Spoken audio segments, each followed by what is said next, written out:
이무가 화살표 모양의 무언가를 소환하여 샹크스의 심장을 관통해버리려던 찰나 미호크가 빠른 속도로 다가와 이무가 소환해낸 화살표를 베어버렸고, 미호크는 방어, 샹크스는 공격에 집중하는 모습을 보이며 환상적인 콤비네이션을 자랑하며 이무를 압박하기 시작합니다. 한편 이무는 고대병기 포세이돈 시라오시가 레드라인에 나타나 무수히 많은 해왕류를 불러들인 것을 확인하였고, 곧바로 악마 계약을 사용하여 바다 위에 거대한 마법진을 생성하는 데 성공하며 해왕류 수백 마리를 악마화시키는 데 성공합니다. 참고로 악마화된 생명체는 숙주인 이무에게 절대 복종하는 하수인이 되며 수명이 크게 줄어드는 대가로 불사의 몸과 강력한 힘을 얻게 됩니다. 이무는 해왕류 수백 마리를 악마화시킨 뒤 곧바로 도미 리버시를 사용하였고, 악마 계약으로 생성된 마법진을 뒤집어버립니다. 그리고 도미 리버시의 영향으로 악마화가 된 해왕류들은 마법진으로 끌려가게 되었고, 이후 허리까지 가라앉고 뒤집히면 시커먼 하반신이 위쪽으로 올라오게 되며 악마의 뿔과 송곳니, 날개까지 생겨 말 그대로 악마와 같은 모습으로 변하게 되었습니다. 그리고 이들은 이전의 기억을 일부 유지하지만 마음이 타락하게 되며 오직 이무의 명령에 따르게 되는 상태가 되었고, 순식간에 악마화된 해왕류 수백 마리가 샹크스와 미호크를 향해 다가옵니다. 그리고 샹크스는 엘바프에서 악마같은 모습을 한 거인들과 하랄드 왕이 내분을 일으켰다는 소문을 들었는데 설마 이 기술의 영향이었던 건가? 라고 중얼거립니다. 그리고 미호크는 집중해라. 단번에 해왕류들을 베이지 못한다면 필연적으로 빈틈이 생기게 될 것이다. 이번엔 왼팔로 안 끝날지도 모른다고 라고 말했고, 샹크스는 조금은 발끈하는 모습을 보이며 내가 해왕류에게 팔을 잃은 게 아니다. 신세계에 걸고 온 거다. 라고 말하며 웃음을 짓습니다. 그리고 악마화된 해왕류들이 맹렬히 샹크스와 미호크에게 접근하는 동안 이무는 무언가를 준비하는 모습을 보였고, 다시 한번 허공에서 마법서를 소환해냅니다. 이무가 수많은 해왕류들을 악마화시키는 데 성공하였고, 해왕류들의 모습이 악마의 모습으로 변하게 되면 물론 더욱 맹렬해진 상태로 순식간에 미호크와 샹크스를 덮치려 합니다. 그리고 이들은 죽음 따위를 두려워하지 않았기에 샹크스와 미호크가 육지에 있는 것 따윈 고려하지 않으며 최고 속력으로 샹크스와 미호크를 덮치려 합니다. 미호크는 우선 저놈들부터 베어버린 뒤 이무를 노려야겠군 이라고 말했고, 샹크스는 고개를 끄덕인 뒤 곧바로 자신의 검 그리폰의 폐황색 패기를 휘감습니다. 그리고 샹크스는 순식간에 공중으로 튀어오른 뒤 로저의 기술이자 카무사리의 상위 호환격 기술이라고도 볼 수 있는 기술인 신세나 쇼토츠를 사용하였고, 매우 강력한 참격이 폐황색 패기와 함께 매우 넓은 범위로 날아가며 순식간에 해왕류들을 베어버립니다. 또한 미호크 역시 거의 동타이밍에 자신의 검 흑도요루를 꺼내든 뒤 흑참 천무를 사용하였고, 샹크스와 미호크의 공격은 수백 마리의 해왕류들을 완벽하게 저지하는 데 성공합니다. 그리고 미호크의 흑참 천무와 샹크스의 신세나 쇼토츠는 이무를 향해 날아갑니다. 그러나 이무는 이미 대비를 하고 있는 상태였고, 허공에서 마법서를 소환한 뒤 검붉은 번개를 소환해내며 샹크스와 미호크의 공격에 여파를 흡수하는 데 성공한 뒤 저주변곡을 사용합니다. 이무가 저주변곡을 사용하자마자 하늘이 급격하게 흐려졌으며 저주받은 소음과 노래가 레드라인 전역에 퍼져나갔고, 미호크와 샹크스는 무장색 패기가 워낙 강했기에 그저 행동이 멈추는 것 정도가 다였지만, 무장색 패기가 약한 이들은 저주변곡을 듣는 것만으로 머리가 터져버리거나 고막에서 피가 흘러나오는 치명상을 입었으며, 저주변곡으로 사망한 이들은 곧바로 악마화되며 주변의 모든 것을 파괴하기 시작했고, 해군, 혁명군, 해적은 물론 심지어 해왕류 같은 짐승들도 악마화되며 주변의 모든 것들을 공격하기 시작합니다. 그리고 이는 마치 지옥을 방불케 하는 모습을 보였고, 샹크스는 인상을 찌푸리며 세계 정부의 왕, 이토록 잔인한 힘을 가졌다니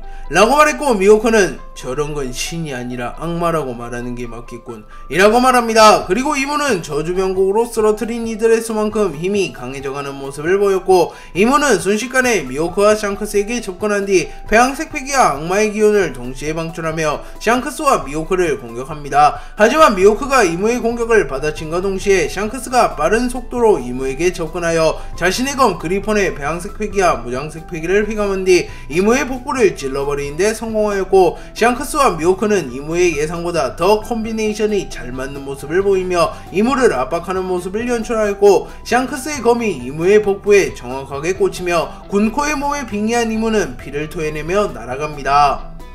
샹크스의 검이 이무의 복부를 꿰뚫은 뒤 미호크와 샹크스는 승기를 잡게 되었고, 미호크도 공격적으로 움직이며 순식간에 이무에게 다가가 세계 최강의 참격을 사용하여 이무를 공격합니다. 하지만 그 순간 이무는 배양색 패기를 발현하며 미호크의 검기를 말 그대로 소멸시켜버렸고, 미호크는 당황하는 표정을 지으며 검기가 소멸되었다. 폐양색 패기의 한계는 도대체 어디까지인 거지?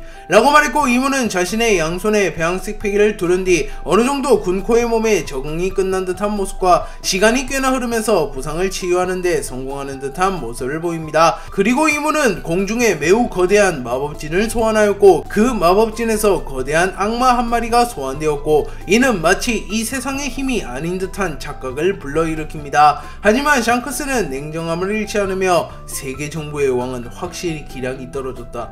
미물 따위에 의존하는 것만 봐도 알 수 있지. 매의 눈, 단숨에 놈에게 치명상을 입혀야 한다. 라고 말하며 미호크와의 합동기를 준비하려 하였고, 미호크는 단번에 샹크스의 의도를 파악합니다. 그리고 미호크는 흑도 요루를 뽑아들며 이무가 소환한 악마와 이무를 동시에 노릴 수 있는 궤적으로 참격을 날렸고, 샹크스는 곧바로 미호크의 참격에 배양색 패기를 실어주었고, 샹크스와 미호크의 합동기술인 흑참패도가 이무가 소환해낸 악마를 향해 날아갑니다. 이무가 소환해낸 악마는 아몬의 형태를 하고 있었고, 샹크스와 미호크의 흑참패도가 자신에게 날아오자 불을 뿜으며 이를 막아서려 합니다. 하지만 이무의 본체도 아닌 군코의 몸으로 소환해낸 악마 따위가 샹크스와 미호크의 합공을 막아내기란 무리였고, 흑참패도는 순식간에 아몬의 형태를 한 악마를 두동강 내버리며 빠른 속도로 이무를 향해 날아갑니다. 그리고 이무는 눈을 감은 채 알 수 없는 주문을 외우고 있었고, 미호크와 샹크스의 공격이 닿기 직전 자신의 주먹에 폐양색 패기를 두른 뒤 곧바로 미호크와 샹크스의 흑참패도를 막아섭니다. 그리고 이무의 폐양색 패기와 샹크스의 폐양색 패기가 충돌하였고, 결국 샹크스의 폐양색 패기와 미호크의 검기가 이무를 뚫어내며 이무는 몸이 두동강 나버립니다. 하지만 그 순간 샹크스와 미호크의 견문색 패기는 물론 시야가 완전히 차단되어 버립니다. 이무는 샹크스와 미호크의 협공에 위기감을 느꼈고, 결국 금단의 기술이자 빙의 후 시전할 수 있는 가장 강력한 기술인 크아르를 사용하기로 결정합니다. 크아르는 빙의 대상자의 심장을 제물로 바치며 순간적으로 폭발적인 힘을 발현하는 기술로, 사용과 동시에 빙의 대상자는 사실상 사망이 확정되는 기술입니다. 그렇게 이무가 크아르를 사용함과 동시에 현재 이무의 빙의 대상자가 된 군코는 사망하게 될 것입니다. 이무가 크아르를 사용한 뒤 샹크스와 미호크의 시야와 감각은 완전히 차단되었고, 이무는 그 순간 공중으로 높게 튀어오릅니다. 그리고 하늘에선 섬보다 거대한 마법진이 생성되었고, 이무는 저주받은 16발의 흉탄을 사용하였고, 하늘에서는 이질적인 기운을 띤 붉은색의 흉탄 16발이 미호크와 샹크스를 향해 날아갔고, 마치 루루시아 왕국에 일어났었던 폭격을 보는 듯 했습니다. 그리고 이무는 저주받은 16판의 흉탄의 영향으로 미호크, 샹크스, 이무가 겨루었던 섬은 수장되기 시작했고, 이무는 단 한 번의 공격으로 섬을 소멸시키는 경악스러운 파괴력을 선보입니다. 미호크와 샹크스는 시야가 완전히 차단되며 인지조차 못하며 이무의 폭격에 소멸될 위기에 처했지만, 그 순간 미호크는 견문색 패기를 한 차원 더 높게 각성하며 이무의 배양색 패기마저 무효화시키는 데 성공하며 눈을 뜹니다. 또한 샹크스 역시 위기의 순간 배양색 패기를 한 차원 더 높게 각성하며 이무의 저주를 무효화시키는 데 성공했고, 미호크와 샹크스는 거의 동타이밍에 다시 한번 시야를 확보하게 됩니다. 그리고 미호크와 샹크스는 빠른 속도로 공중으로 튀어오르며 저주받은 16발의 흉탄의 일부를 피해내고 곧바로 자신들의 최고 기술을 사용하여 승부를 걸고자 합니다. 미호크는 과거 로드스타 섬에서 조로와 세계 최강의 검사 자리를 걸고 겨루었을 때 자신의 최후의 기술로 꺼내들었던 흑도천하 만인지적을 사용하였고, 샹크스는 로저의 필살기업 기술이자 자신의 의지 그 자체인 기술인 신세나 쇼토츠를 사용하였고, 샹크스와 미호크의 공격은 거의 동시에 하늘을 향해 날아갔고, 저주받은 16발의 흉탄의 일부를 파괴하며 이무가 소환해낸 마법진을 부숴버리려 합니다. 하지만 이무는 여유로운 모습을 보이며 우가 하찮은 몸에 빙의하였다고 하더라도 이 녀석들의 수준으로는 신의 집행을 막아설 수 없다 라고 말했고, 그 순간 마법진 속에서 가장 거대한 흉탄이 나타나며 순식간에 미호크와 샹크스의 공격을 파괴하는 데 성공하였고, 결국 미호크와 샹크스는 이물을 꺾는데 실패하며 저주받은 16발의 흉탄을 막아서지 못합니다. 그러나 미호크의 흑도천하 만인지적과 샹크스의 신세나 쇼토츠는 완전히 소멸되지 않았고, 순식간에 이무에게로 날아가 이무의 팔 하나를 완전히 날려버리는데 성공하였고, 이무가 빙의한 군코의 몸은 외파리 상태가 되어버립니다. 그리고 미호크와 샹크스는 충격을 입으며 멀리 날아갔고, 이무는 그 아래의 영향으로 인하여 심장이 사라진 군코의 몸이 이제 곧 생명체로서의 기능을 멈출 것이란 걸 느꼈고, 곧바로 샴록을 호출하여 자신의 본체로 돌아갈 준비를 마칩니다.